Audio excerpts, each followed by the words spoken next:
దేవుడికి స్తోత్రం చెప్పుదాం. హల్లెలూయా, హల్లెలూయా. మనము గడిచిన దినముల నుండి మనము దేవుని వాక్యాన్ని ధ్యానం చేస్తూ వచ్చాం. పరలోకములో ఉన్న జ్యేష్ఠుడు ఈ భూలోకమునందు దేవుని రాజ్య స్థాపన చేయుటలో ప్రధానమైనటువంటి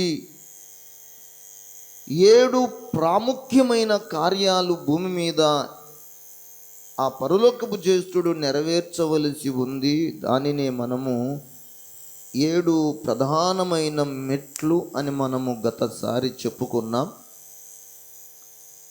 మొదటి మెట్టు, ఆ పరలోకపు జ్యేష్ఠుడు భూలోకములో జననమును గూర్చి మనం విన్నాం. అదేవిధంగా రెండవ మెట్టుగా, ఆ పరలోకపు జ్యేష్ఠుడు ఈ భూలోకంలోని దేవుని రాజ్య స్థాపనలో రెండవ మెట్టుగా యేసుక్రీస్తు యొక్క జీవితమును గూర్చి మనం విన్నాం. ఈరోజు ఈ ప్రసంగానికి అంశముగా పరలోక జ్యేష్ఠుడి యొక్క భూలోక మరణము, భూలోక మరణము, ఇది దేవుని రాజ్య స్థాపనలో 3వ మెట్టుగా మనము లేఖనాలను ధ్యానం చేద్దాం, ఆశ్రయించుదాం. అందుకు మొట్టమొదటగా మనము హెబ్రీ పత్రిక 9వ అధ్యాయములోని 16వ వచనాన్ని 17, 18 వచనాల వరకు మనం చదువుకుంటున్నాం.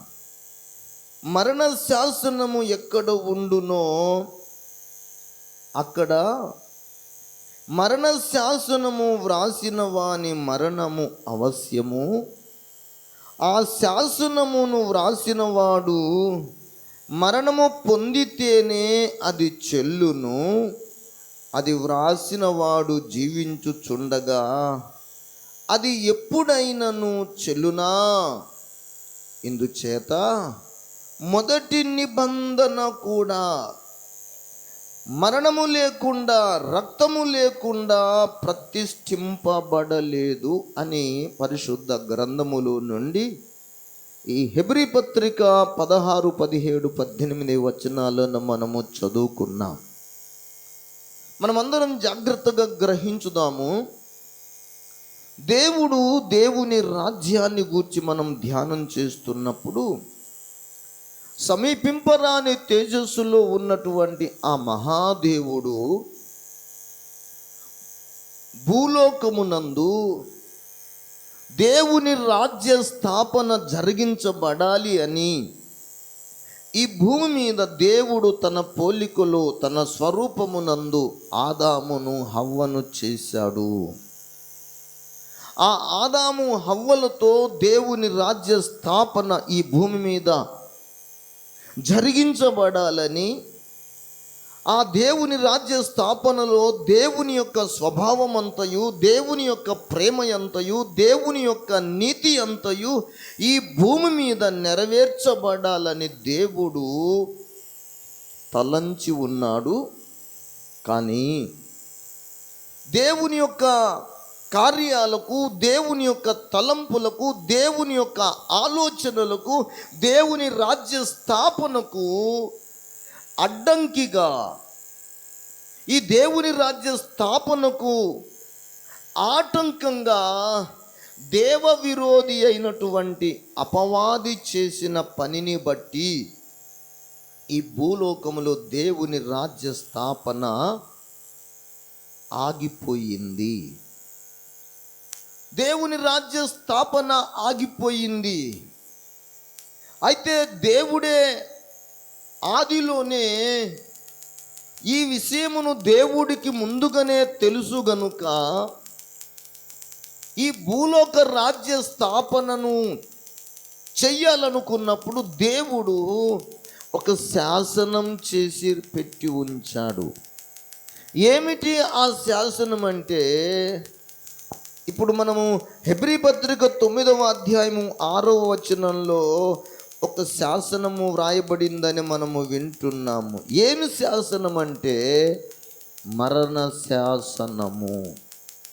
ఈ మరణ శాసనాన్ని ఎవరు రాశారు?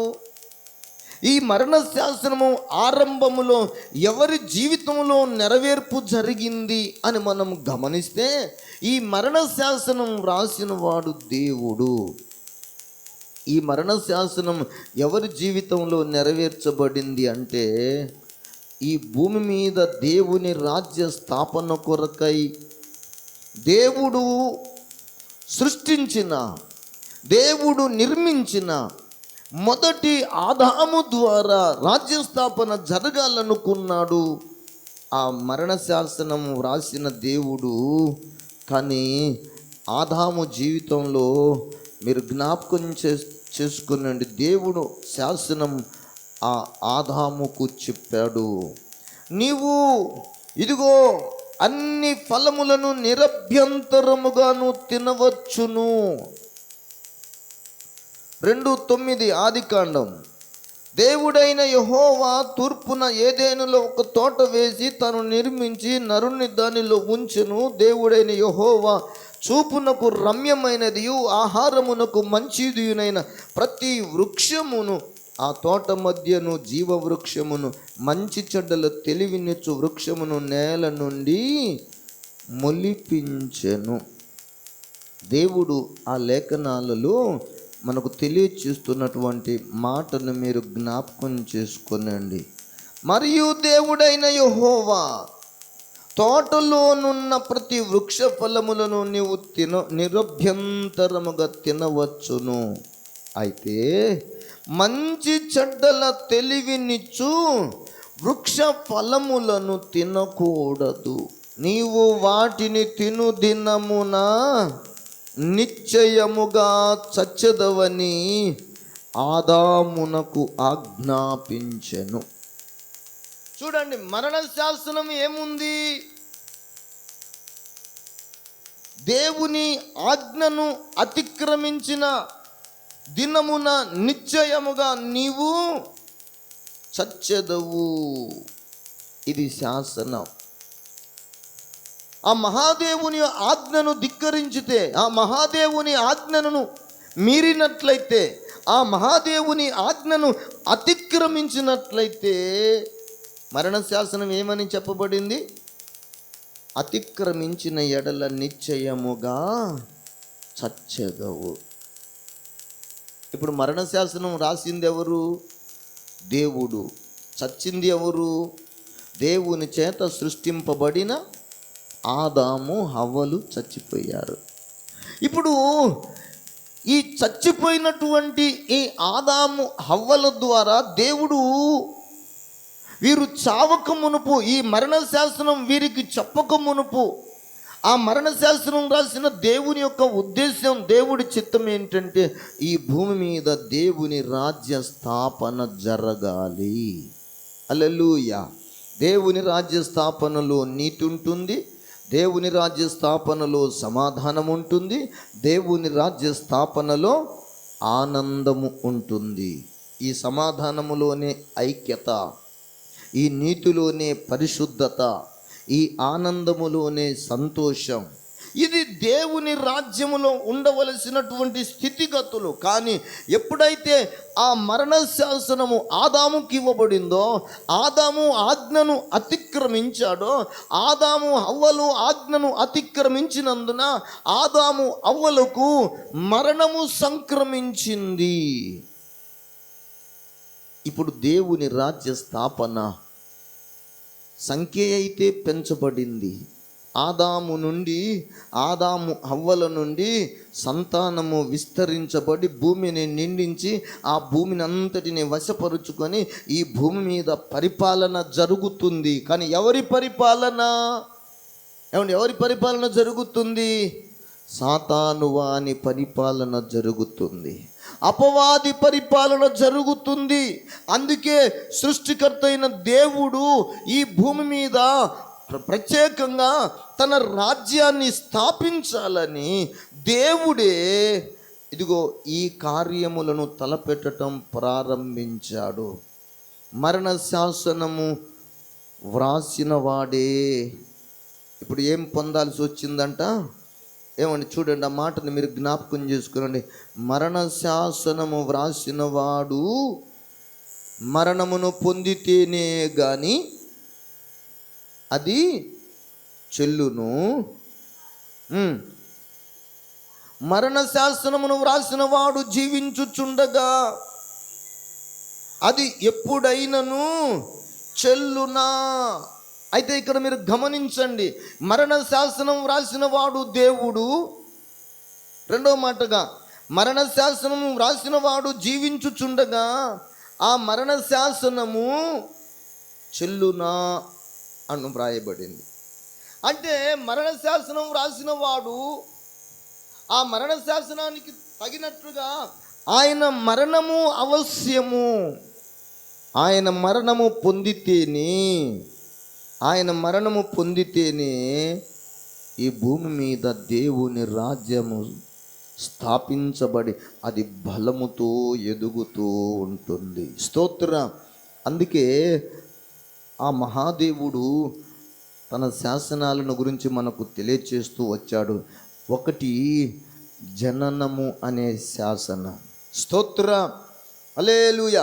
దేవుని రాజ్య స్థాపన కొరకు ఆదాము అవ్వలు పోగొట్టుకొనిన ఆ దేవుని రాజ్య పరిపాలన, దేవుని రాజ్య స్థాపన చేయడానికి ఈ భూమి మీద ఆ మహాదేవుడే ఈ భూమి మీద జన్మించవలసి వచ్చింది.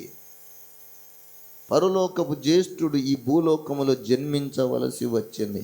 అందుకే ఆయన జననమును గూర్చిన సారము ప్రవచన సారము అని పరిశుద్ధ బైబిల్ చెబుతుంది. స్తోత్రం. ఆయన జననమును గూర్చి, ఆయన యొక్క జననమును గూర్చి, ఆయన యొక్క జీవితాన్ని గూర్చి, ఆయన యొక్క మరణమును గూర్చి పరిశుద్ధ బైబిల్ గ్రంథములో మనకు క్షుణ్ణంగానే తెలుపబడుతూ ఉంది. ఎందుకంటే ముందు శాసనము వ్రాయబడి ఉంది, దాని తరువాత దాని యొక్క నెరవేర్పును మనము చూడగలుగుతున్నాము. స్తోత్రం, హల్లెలూయా. ఇప్పుడు భూలోకములో దేవుని రాజ్య స్థాపనలో మనము ఎన్నో మెట్టును చూస్తున్నామంటే మూడవ మెట్టు. మొదటి మెట్టు జననము, రెండవ మెట్టు ఆయన యొక్క జీవితము. ఎవరి జీవితము? పరలోకపు జ్యేష్ఠుడి యొక్క భూలోకపు జననము, భూలోకపు జీవితము, భూలోకపు మరణం. యేసు ఎందుకు మరణం పొందాల్సి వచ్చింది? చాలామంది యేసయ్య మరణాన్ని గూర్చి చాలా ఎగతాళి చేసినట్లుగా మనము చూడగలుగుతాం. ఒక్కసారి మీరు పరిశుద్ధ బైబిల్ గ్రంథంలో దేవుని బిడ్డలారా, మీరు ఒక్కసారి దేవుని వాక్యాన్ని మీరు చూడగలిగితే, దేవుని వాక్యమును మనకు చెప్పబడుతున్న మాట మీరు మార్కు సువార్త 15వ అధ్యాయము, మార్కు సువార్త బాబు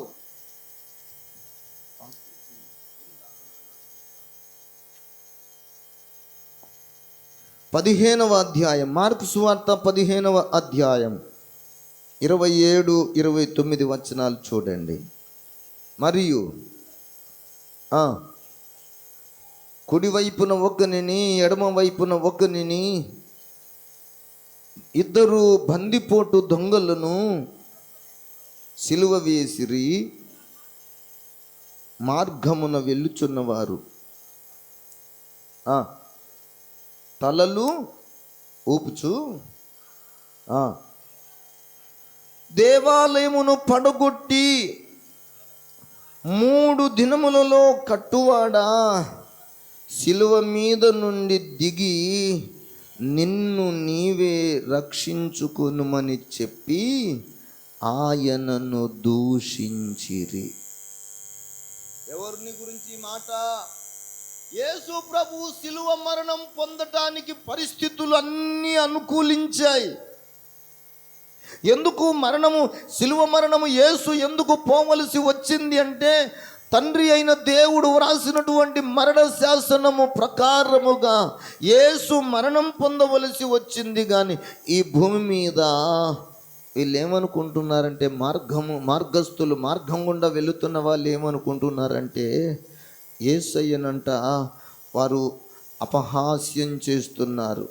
శిలువ మీద నుండి దిగి నిన్ను నీవే రక్షించుకొనుము ఇదిగో అని చెప్పుచు ఆయనను దూషించిరి. అట్లు శాస్త్రులను ప్రధాన యాజకులను అపహాస్యమును చేయుచు వీడి ఇతరులను రక్షించెను, తనను తాను రక్షించుకొనలేడు. చూసారా, ప్రధాన యాజకులు అంటున్న మాట, శాస్త్రులు అంటున్న మాట, వీడు ఇతరులను రక్షించెను.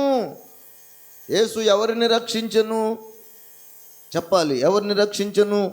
యాయీరు కుమార్తెను రక్షించెను. తరువాత విధవరాలు కుమారుణ్ణి బ్రతికించాడు. చనిపోయిన లాజరును బ్రతికించాడు. ఇంకా అనేక రకాల రోగులను బాగు చేశాడు. కుష్ఠరోగులను బాగు చేశాడు. పక్షవాతం కలిగిన వారిని బాగు చేశాడు. దయ్యాలు పట్టిన వారికి విడుదల ఇచ్చాడు.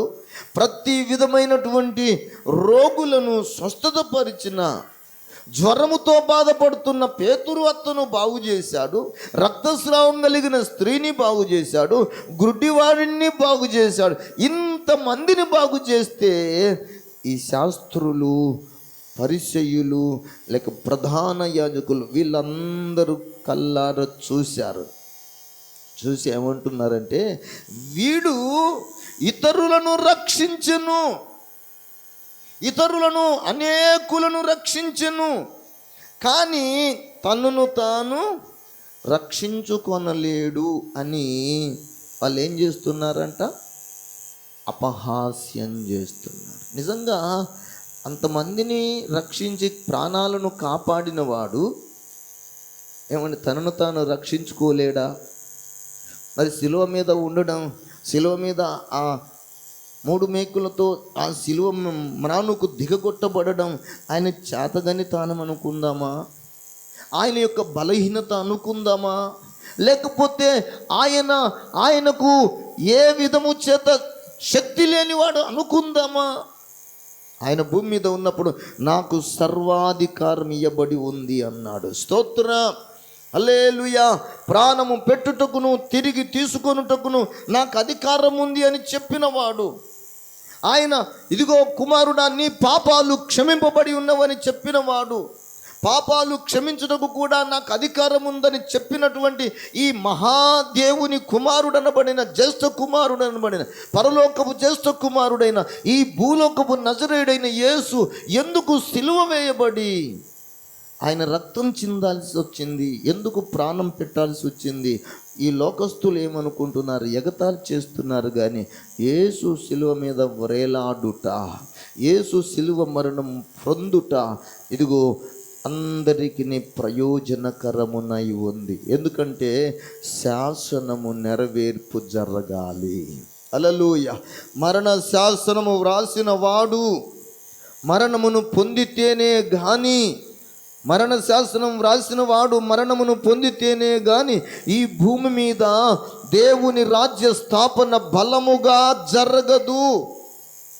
అందుకే ఇప్పుడు యేసు శిలువ మరణం పొందాల్సి వచ్చింది.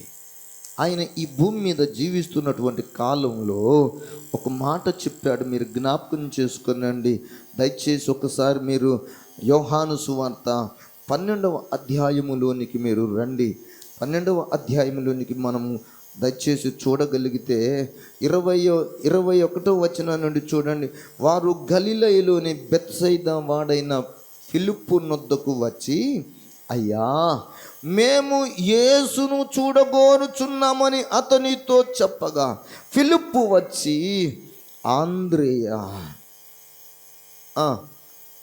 ఆంద్రేను ఫిలిప్పును వచ్చి యేసుతో చెప్పిరి. ఏమని చెప్తున్నారు? అయ్యా, జనులు మిమ్ములను చూడాలని కోరుకుంటున్నారు, మిమ్ములను చూడాలని కోరుకుంటున్నారు. జనులందరూ మిమ్ములను చూడాలని కోరుకుంటున్నారు. మీరు చేసిన అద్భుతాలు, మీరు చేసిన బోధలు అమోఘమైనవి, దివ్యమైనవి. మీరు చేసిన కార్యాలు ఆశ్చర్య కార్యాలు. అందుకే జనులు మిమ్ములను చూడగోరుతున్నారు అని చెప్పితే ఇప్పుడు యేసయ్య వాళ్ళతో ఏమంటున్నాడంటే, అందుకు యేసు వారితో ఇట్లా, నేను మనుష్య కుమారుడు మరణము పొందవలసి ఉన్నది. స్తోత్ర. ఏముందంట?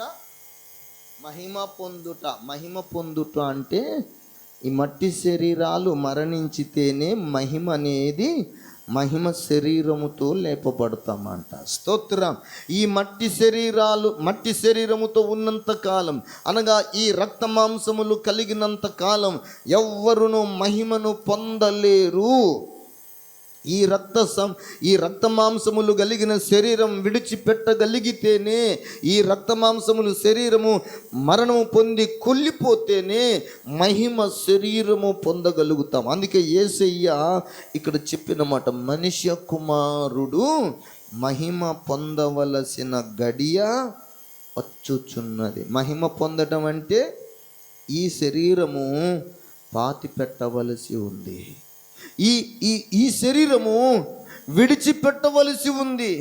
ఈ శరీరము చావవలసి ఉంది. ఈ శరీరం పాతి పెడితేనే, ఈ శరీరము చచ్చిపోతేనే మరలా మనకు ఏ శరీరం వస్తుంది అంటే మహిమ శరీరము వస్తుంది. స్తోత్ర. అందుకే యేసయ్య ఈ 12వ అధ్యాయం 23వ వచనంలో, మనుష్య కుమారుడు మహిమ పొందవలసిన గడియ వచ్చి ఉన్నది, గోధుమ గింజ భూమిలో పడి చావకుండిన ఎడల అది ఒంటిగానే ఉండును, అది చచ్చిన ఎడల విస్తారముగా ఫలించును. స్తోత్రం. చెప్దాం హల్లెలూయా. చూసారా? గోధుమ గింజ భూమిలో పడి చావకుండిన ఎడల అది ఒంటిగానే ఉంటుంది, అది చచ్చిన ఎడల విస్తారముగా ఫలించు. అంటే దేవుని రాజ్య స్థాపన ఈ భూమి మీద విస్తారంగా ఫలించాలంటే, దేవుని రాజ్యములో అనేకులు చేర్చబడాలంటే, దేవుని రాజ్యములో అనేకులు చేర్చబడి నీతి యందును, అలాగే ఆదరణ సమాధానమునందును, ఆనందమునందును అందరూ వర్ధిల్లాలి అంటే యేసు మరణము పొందవలసిన అవసరం వచ్చింది. స్తోత్రం. యేసయ్యే చెబుతున్నాడు, గోధుమ గింజ భూమిలో పడి చచ్చిన ఎడల విస్తారంగా ఫలిస్తుంది, అది చావకపోతే ఒంటిగానే ఉంటుంది. ఇప్పుడు ఒంటిగా ఉంటే, దేవుని రాజ్యం ఒంటిగా ఉంటే ఎలా బలపరచబడుతుంది? దేవుని రాజ్యంలో అనేకులు చేర్చబడితే దేవుని రాజ్యము బలపరచబడుతుంది. హల్లెలూయా. అందుకే ఇప్పుడు ఈ మాట మనకు జ్ఞాపకం చేస్తున్నాడు ఏంటంటే, నేను మరణము పొందవలసి వచ్చింది, మరణము పొందవలసినది గడియ వచ్చి ఉన్నది, నేను చనిపోవాలి. ఇదిగో నేను చనిపోయిన తరువాత 3 దినములు అయిన తరువాత నేను లేస్తానని కూడా ప్రభు అయిన యేసయ్య తన సువార్తలలో మనకు తెలియపరుస్తూ వచ్చాడు. అయితే ఈ సత్యమును తెలియక, ఇదిగో నువ్వు ఇతరులను రక్షించావు కానీ నిన్ను నీవు రక్షించుకోలేకపోతున్నావని ఈ శాస్త్రులు, ఇదిగో ఈ పరిసయ్యులు, ఇదిగో ఈ యూదయ జనాంగం అని పలుకుతూ వచ్చింది. కానీ దేవుని బిడ్డలారా, మరొక మాట మీకు జ్ఞాపకం చేస్తున్నాను. దొంగలైన వారు కూడా ఎగతాళి చేశాడు. ఒక దొంగ యేసయ్యను ఎగతాళి చేసిన సందర్భం లూకా సువార్త 23వ అధ్యాయం, దయచేసి మీరు 39వ వచనం చూడండి. లూకా సువార్త 23:39. వ్రేలాడ వేయబడిన నేరస్తులలో ఒకడు ఆయనను దూషించుచు, నీవు క్రీస్తువు కదా, నిన్ను నీవు రక్షించుకొని మమ్మును కూడా రక్షించుమని అతడు చెప్తున్నాడంట. యేసయ్యతో పాటు 2 దొంగలను సిలువ వేశారు. ఒక దొంగ యేసును దూషిస్తున్నాడు. నిన్ను నీవు రక్షించుకో, నువ్వు భూమి మీద ఎన్నో అద్భుతాలు ఆశ్చర్య కార్యాలు చేసావు, ఎందరునో రక్షించావని నేను విన్నాను. ఇప్పుడు నిన్ను నీవు రక్షించుకొనుము, మమ్మును కూడా రక్షించుమని యేసయ్యను జాలితో అడగడం లేదు, ప్రేమతో అడగటం లేదు. ఎలా అడుగుతున్నాడంటే దూషణతో అడుగుతున్నాడంట. 39వ వచనం, ఒకడు ఆయనను దూషించుచు. చూసారా, ఆయన మరణము పొందడానికి సిద్ధముగా ఉంటే ఆయన మరణమును గురించిన మర్మమును తెలియక పరిసయ్యులు, శాస్త్రులు, ప్రధాన యాజకులు, దొంగలలో ఒకడు యేసయ్య మరణాన్ని గురించి ఎగతాళి చేస్తున్నాడు. అంటే ఇప్పుడు ఎగతాళి చేయటంలో ఉద్దేశం ఏంటంటే యేసయ్య శక్తి లేనివాడు అని, యేసయ్య బలహీనుడు అని, యేసయ్య చాతకానివాడు అని వాళ్ళు ఎగతాళి చేస్తున్నారు. కానీ నిజానికి యేసయ్య బలహీనుడా, శక్తి లేనివాడా, ఏమి చేయలేని అసమర్థుడా అంటే కాదండి. ఆయన సమస్తము చేయగలిగిన సమర్థుడే. కానీ ఆయన ఆ విధముగా మరణ శాసనము వ్రాసిన వాడు గనుక మరణ శాసనము ప్రకారము మరణము పొందవలసిన అవసరత ఉన్నది. స్తోత్ర. మనము ఇంకా జ్ఞాపకం చేసుకుందాం, ఎందుకు యేసు మరణం పొందవలసి వచ్చింది, యేసు ఎందుకు మరణము పొందాడు అని మనము చదవవలసి వస్తుందంటే హెబ్రీ పత్రిక 9:22 వచనంలో చెప్పబడిన మాట మనము జ్ఞాపకం చేసుకుంటాం. దేవుని బిడ్డలారా, అక్కడ వ్రాయబడిన మాట ఏంటంటే ధర్మశాస్త్ర ప్రకారం సమస్త వస్తువులను రక్తము చేతనే శుద్ధి చెయ్యబడుననియు, రక్తము చిందింపకుండా పాపక్షమాపణ కలుగదనియు సామాన్యముగా చెప్పవచ్చును. స్తోత్ర. రక్తము చిందింపకుండా పాపక్షమాపణ కలుగదు. ఆ రక్తము ఎవరిదై ఉండాలి అంటే దేవుని రక్తమునై ఉండాలి. ఆ దేవుడు పరమును విడిచి భూలోకానికి దిగి వచ్చి కన్య గర్భమున పుట్టినవాడునై ఉండాలి. ఆయన జననములో పరిశుద్ధత ఉండాలి, ఆయన జీవితములో పరిశుద్ధత ఉండాలి. ఆయన యందు, ఆయన జననములోను ఆయన జీవితములోను ఏ దోషము లేనివాడని సాక్ష్యము నొందినవాడై ఉండాలి. స్తోత్ర. హల్లెలూయా. అందుకే దేవుని బిడ్డలారా, ఆయన ఈ లోకములో జన్మించాడు. ఆయన ఈ లోకములో 33.5 సంవత్సరాల కాలం జీవిస్తూ వచ్చాడు. ఆయన జీవించిన కాలములో ఆయనను గురించి పిలాతు చెప్పాడు, ఈయన యందు నాకు ఏ దోషమును కానరావడం లేదన్నాడు. ఆయనను గురించి బాప్తిస్మం నుంచి యోహాను సువార్త 1వ అధ్యాయం 29వ వచనంలో, యోహాను సువార్త 1వ అధ్యాయం 29వ వచనంలో ఈ మాట చెప్పాడు, ఇదిగో లోక పాపములను మోసుకొని పోవు దేవుని గొర్రె పిల్ల. స్తోత్ర. హల్లెలూయా. ఏ గొర్రె పిల్ల అంట? లోక పాపములను మోసుకొని పోవుటకు ఈ భూలోకానికి దిగి వచ్చిన గొర్రె పిల్ల. అందరి కొరకు మరణం పొందబోయే దేవుని గొర్రె పిల్ల. పరిశుద్ధ బైబిల్ గ్రంథములో మనం చూస్తాము. యెషయా గ్రంథం 53వ అధ్యాయం అంతా మీరు చూడగలిగితే, మనం చదవగలిగితే యేసు మరణమును గురించి బహుగా వ్రాయబడింది. ఆయన గాయపరచబడతాడని, ఆయన రక్తం చిందించబడుతుందని, ఆయన అవమానపరచబడతాడని, ఆయన చనిపోవలసి ఉంది అని, ఆయన నలగొట్టబడతాడని, ఆయన దూషింపబడతాడని అన్నిటిని గురించి ఆ 53వ అధ్యాయం, యెషయా గ్రంథం 53వ అధ్యాయం అంతా కూడా యేసు పొందబోయే శ్రమలు, సిలువ మరణాన్ని గురించి బహు విస్తారంగా యెషయా ప్రవక్త వ్రాసి పెట్టి ఉంచాడు. అంత మాత్రమే కాదండి, ఆయనను గురించి దేవుని వాక్యము, లేఖనాలు మనకు చలవిస్తున్నటువంటి మాట మీరు జ్ఞాపకం చేసుకునండి. ప్రకటన గ్రంథం 5వ అధ్యాయం 12వ వచనంలో మనం చూడదగిన మాట ఏంటంటే, అమ్మా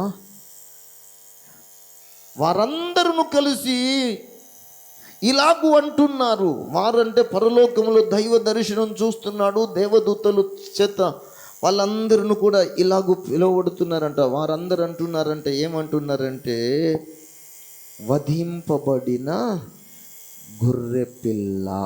స్తోత్ర.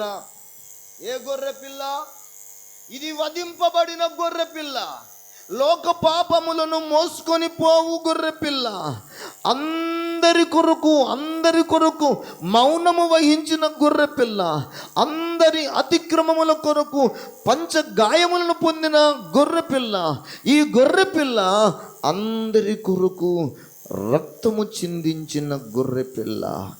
ఈయన రక్తం ఎందుకు చిందించాల్సి వచ్చింది, ఈయన ఎందుకు మరణం పొందవలసి వచ్చిందంటే, ఒక ప్రధాన యాజకుడు ఇలాగూ తెలియచేస్తున్నాడు. ఆ మాటను మీరు దయచేసి ఒకసారి జ్ఞాపకం చేసుకునండి. యోహాను సువార్త 11వ అధ్యాయము 49వ వచనాన్ని మీరు చదవగలిగితే, యోహాను సువార్త 11వ అధ్యాయము 49వ వచనాన్ని మీరు చూడండి. కయప అను ఒకడు ఆ సంవత్సరమున ప్రధాన యాజకుడై ఉండి, మీకేమీ తెలియదు, అయ్యో యూదులారా, అయ్యో ఇశ్రాయేలీయులారా, అయ్యో దేవుని ప్రజలారా, మీకు బొత్తిగా ఏమీ తెలియదు, మన జనమంతయు నశించకుండునట్లు ఒక మనుష్యుడు ప్రజల కొరకు చనిపోవుట మీకు ఉపయుక్తమని మీరు ఆలోచించుకొన్నారు. చూసారా, ఆయన ఏమంటున్నాడంట, మన జనమంతయు నశింపక ఉండునట్లు ఒక మనుష్యుడు ప్రజల కొరకు చనిపోవుట ప్రయోజనకరము అంటాడు. అదే యోహాను సువార్త 18వ అధ్యాయములోనికి రండి ఒక్కసారి.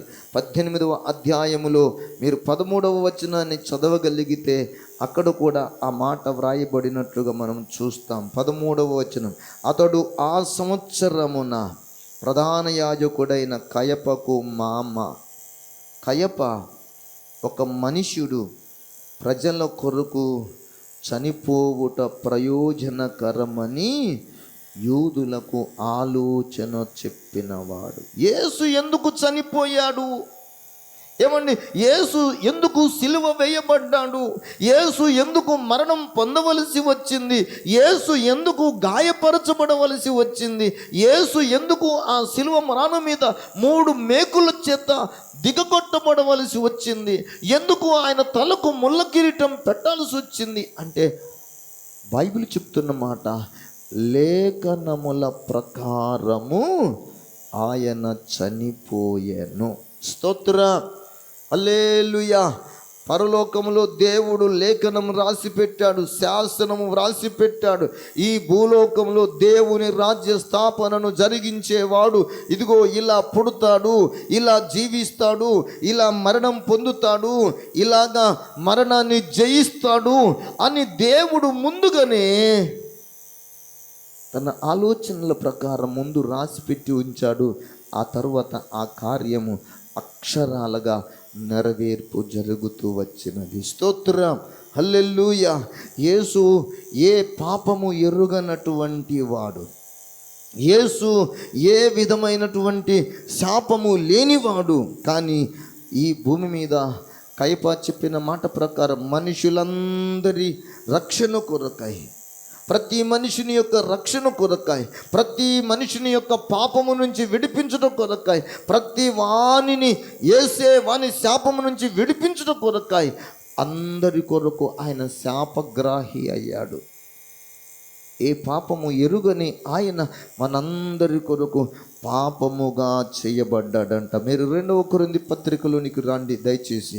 2వ కొరింథీ పత్రిక 5వ అధ్యాయము 21వ వచనాన్ని మనం చదవగలిగితే దేవుని వాక్యం మనకు ఇలాగూ తెలుపబడుతున్నది. చూడండి, ఎందుకనగా మనం ఆయన యందు దేవుని నీతి అగునట్లు పాపమెరుగని ఆయనను మన కోసము పాపముగా చేసెను. స్తోత్ర, హల్లెలూయా. ఎందుకు యేసు శిలువ మరణం పొందాలి? ఎందుకు యేసు ప్రభువు చనిపోవాలి? ఎందుకు యేసు ప్రభువు ఇదిగో ఈ అవమానము, ఈ దూషణలు, ఈ యొక్క భయంకరమైనటువంటి హింస ఎందుకు పొందవలసి వచ్చిందంటే, యేసు ఈ మరణం పొందుట మనుషులందరికీ ప్రయోజనకరం. స్తోత్ర. యేసు మరణము మనందరి పాపాల నుంచి విడిపిస్తుంది. యేసు మరణము పొందితేనే, రక్తము చిందించబడితేనే మన వ్యాధి బాధలు తొలగిపోతాయి. యేసు మరణం పొందితేనే మన మీద ఉన్న పాపపు శిక్ష తొలగిపోతుంది. స్తోత్ర. హల్లెలూయా. యేసు మరణము పొందకపోతే మనమందరి మీద ఏముంటుందంట? శిక్ష ఉన్నది, శిక్ష ఉన్నది, పాపానికి శిక్ష. ఈ భూమి మీద రోగం ఎందుకు వస్తుందంటే పాపానికి శిక్ష. ఈ భూమి మీద ఎందుకు బహుదరిద్రులంగా, పుట్టుకతో కొంచెం పర్వాలే కానీ రాను రాను దరిద్రపు స్థితిలోకి ఎందుకు వస్తున్నారంటే వారి పాప ఫలితాలను బట్టి. పచ్చగా ఉన్న కుటుంబాలు, అంటే అభివృద్ధి పొందిన కుటుంబాలు వారి స్థితి నుండి తగ్గించబడుతూ వచ్చారు. ఎందుకు అయ్యా అంటే వారి పాపమును బట్టి, వారి పాపమును బట్టి వారు క్రియలు అనుభవించవలసి వస్తే, వారి పాపమునకు కలిగిన శిక్ష వలన వారి హృదయాలలో దుఃఖం ఉంది, వేదన ఉంది, వారి భారము నేను భరింపలేనంత స్థితిలో ఉన్నానని విలపిస్తూ ఉంటే, వారందరినీ దేవుడు చూసి అలాంటి వారి పాప భారమంతా ఆయన మీద వేసుకొని ఆయన అందరి కొరకు ఒక రాజ్య స్థాపన చేయాలని కోరుకున్నాడు. అదే పరలోకపు దేవుని రాజ్య స్థాపన. స్తోత్ర. ఇప్పుడు ఈ దేవుని రాజ్య స్థాపన జరగాలంటే ఇప్పుడు మూడవ మెట్టు ఏంటంట? మరణము. ఎవరి మరణము? పరిశుద్ధుడై పుట్టాలి. రెండవ మాట, పరిశుద్ధుడుగా జీవించాలి. ఏ దోషమును లేనివాడు, ఏ పాపమును లేనివాడు ఆ పరలోకము నుండి భూలోకానికి దిగి వచ్చిన దేవకుమారుడుగా పిలువబడ్డవాడు. అదిగో ఆయన అందరి కొరకు మరణం పొందవలసి వచ్చింది. ఆయన మరణము పొందుట ద్వారా, దేవుని బిడ్డలారా, దేవుని వాక్యం మనకు సెలవిస్తున్న మాట ఏంటంటే, ఆయన యొక్క రక్తము ప్రతి పాపిని పరిశుద్ధపరుస్తుంది. మొదటి యోహాను పత్రిక 1వ అధ్యాయము దయచేసి 7వ వచనాన్ని చూడండి. అయితే ఆయన వెలుగులోనున్న ప్రకారము మనమును వెలుగులో నడిచిన ఎడల మనము అన్యోన్య సహవాసము గలవారమై ఉందుము. అప్పుడు ఆయన కుమారుడైన యేసు రక్తము ప్రతి పాపము నుండి మనలను పవిత్రులనుగా చేయును. స్తోత్ర. యేసు రక్తము మనలను పవిత్రులనుగా చేయును. యేసు రక్తం చిందింపబడాలి. యేసు రక్తం చిందింపబడితేనే యేసు మరణము జరుగుతుంది. యేసు మరణము పొందితేనే అందరి పాపాలకు క్షమాపణ కలుగుతుంది. అందరి పాపాలు క్షమింపబడితే, పాపాలు క్షమింపబడిన వాడి జీవితంలో నూతన స్థితి దొరుకుతుంది. స్తోత్ర. పాతవి గతించెను, సమస్తమును క్రొత్తవి ఆయన. మన పాపాలు ఎప్పుడైతే క్షమింపబడ్డాయో, మన పాపాలను మనకు దేవుడు ఎప్పుడైతే దూరము చేశాడో, దేవుని వాక్యములో ఉంది, మన పాపములనంట తూర్పునకు పడమరకును ఎంత దూరమో మన పాపములను దేవుడు తన శిలువ రక్తము ద్వారా అంత దూరం చేశాడు. హల్లెలూయా. ఇప్పుడు అవి మనం అందుకుందామన్నా అందదు. ఎందుకంటే ఆయన రక్తము వాటిని మనకేం చేసిందంట? యేసయ్య శిలువ రక్తము మన జన్మతః వచ్చిన మన పాపాలను మనకు దూరం చేసేసింది. అందుకే ఇప్పుడు మనమందరమును దేవుని రాజ్య సంబంధీకులంగా పిలువబడడానికి మనకందరికీ ఆ మహాదేవుడు అర్హత కలుగ చేశాడు. స్తోత్రం. మరణ శాసనం వ్రాసింది దేవుడు, ఆ మరణ శాసనాన్ని పొందినది, అనుభవించింది ఆ దేవుడే. అంటే ఇప్పుడు మనకు బదులుగా ఆయన మరణము పొందాడు గనుక ఆయనతో పాటు మనము యుగ యుగాలు ఆయన రాజ్యములో ఉండడానికి అర్హత దొరికింది గనుక ఇప్పుడు మనమందరం కూడా చేయవలసిన పని ఏంటంటే దేవుని రాజ్యములోని 3వ మెట్టు మనమందరం ఎక్కాలి. స్తోత్రం, హల్లెలూయా. మనమందరమును ఆయన మరణములో మనమందరం పాలి భాగస్థులం కావాలి అంటాడు. కాబట్టి మనమందరం కూడా దేవుని రాజ్యము కోసమై ఈ భూమి మీద మనమందరం దేవుని పేరిట ప్రార్థన చేసేవారం కావాలి. ప్రభు నేర్పిన ప్రార్థనలో మనకు అదే నేర్పాడు, నీ రాజ్యము వచ్చునుగాక. తండ్రి, నీ చిత్తము భూమి అంతటా నెరవేరునుగాక, నీ రాజ్యము వచ్చునుగాక అన్న ఆ ప్రార్థన ఈ భూమి ఉన్నంత వరకు, ఈ భూమి మీద దేవుని రాజ్య స్థాపన ఇదిగో సంఘము ద్వారా జరిగింది. ఈ సంఘము ఉన్నంత కాలం దేవుని రాజ్య స్థాపన ప్రబలం కావాలంటే, వ్యాపించాలంటే దేవుని రక్తము చేత సర్వజనులు కడగబడాలి. యేసు పొందిన మరణం మనుషులందరికీ ప్రయోజనకరము కావాలి. అందుకే ప్రభు సెలవిచ్చిన మాట, ఆయన పొందిన మరణమును గురించి ఇదిగో నన్ను జ్ఞాపకం చేసుకొనుడి, మీరు ప్రచురమును చేయుడి. స్తోత్రం. కాబట్టి మనమందరం దైవ సన్నిధిలో మోకరిల్లి తలలు వంచి ప్రార్థనలు చేద్దాం. ఈ యొక్క సమయములో మనమందరం కూడా జ్ఞాపకానికి తెచ్చుకుందాం, దేవుని చిత్తము నెరవేర్చబడాలి.